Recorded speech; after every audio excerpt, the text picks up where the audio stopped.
ছাগলের ঘাড় বেঁকে যাওয়া রোগ, কারণ, লক্ষণ ও তার চিকিৎসা নিয়ে আজকের ভিডিওতে আমি আলোচনা করব। নমস্কার, আমি কৃষ্ণ ডাকুয়া, ডাকুয়া গুড ফার্মে আপনাদের সকলকে স্বাগত। অনেক পশুপালক বন্ধুরা রয়েছে যারা আমাদের কাছে পশুদের বিভিন্ন রকমের রোগের ভিডিও পাঠান চিকিৎসার পরামর্শ নেওয়ার জন্য। আমরা সেই ভিডিও দেখে রোগ ডায়াগনোসিস করে তাদেরকে চিকিৎসার পরামর্শ দেওয়ার চেষ্টা করি। আজকে ছাগল বাচ্চাটি দেখুন ভিডিওটির মধ্যে, তার ঘাড় একদিকে উপর করে তুলে রাখছে, নিচের দিকে করতেই পারছে না। আর আরও একটা ছাগল দেখাচ্ছি, দেখুন এটা নিচের দিকে করে আসে তো নিচের দিকেই করে আসে, উপর দিকে করতে পারছে না। এটি একটি ব্যাকটেরিয়া ঘটিত রোগ। লিস্টেরিয়া মনোসাইটোজেনেস এক ব্যাকটেরিয়ার দ্বারা মস্তিষ্কে সংক্রমণ হয়ে এই রোগ দেখা দেয়।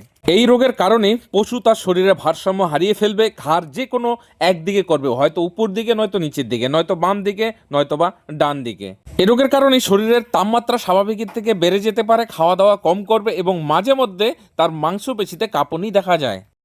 হ্যালো, একটা প্রাপ্তবয়স্ক ছাগলের চিকিৎসায় ম্যাক্সটল ট্যাবলেট গোটা একটা দিনে একবার, আর যদি প্রেগনেন্ট না থাকে সেক্ষেত্রে স্টেগলিন 500 mg, আর যদি প্রেগনেন্ট থাকে সেক্ষেত্রে ইন্টামক্স বা অ্যামোক্সিরাম 300 mg প্রয়োগ করতে পারেন।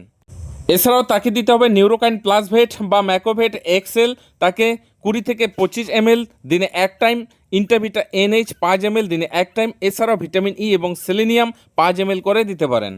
এই প্রাথমিক চিকিৎসাটি প্রয়োগ করার পরেও যদি পশু সুস্থ না হয় সেক্ষেত্রে ইনজেকশনের ট্রিটমেন্টটাও সঙ্গে চালাতে হবে, প্রয়োজনে তাকে স্যালাইনও করতে হবে।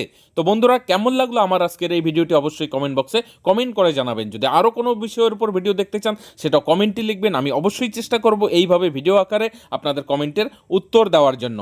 আর যে সকল দর্শক আমার চ্যানেলে নতুন, যদি ছাগল পালন এবং ছাগল পালন সম্বন্ধিত গুরুত্বপূর্ণ ভিডিও দেখতে চান, এছাড়াও পশুদের বিভিন্ন রকমের রোগের ভিডিও দেখতে চান, চ্যানেলটিকে সাবস্ক্রাইব করে আমাদের সঙ্গে থাকুন।